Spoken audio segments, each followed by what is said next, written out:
Good morning sa lahat. Yes, at dahil off day ko today, ito ang aking inaantay na araw sa buong weeks. Actually, kapag if off ko is nag-aano ko eh.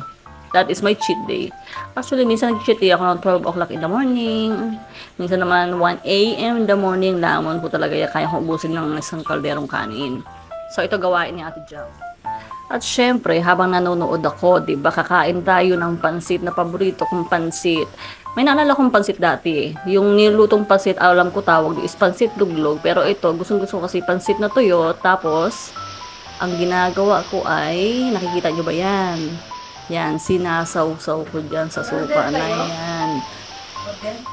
Wala. Bakala?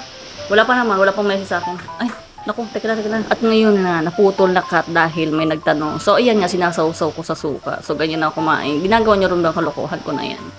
So, ayun. Ang sarap ko yan, man. Try ninyo. Sinong gumagawa ng ganito? O, diba? Try nyo, ang sarap niyan. Tapos yung suka is gawa sa, alam nyo yung suka na binuro, yung ginagawa nyo may maanghang, na merong luya, merong bawang, basta ayun, may sili. Ang sarap. Enjoy kumain ng ganito.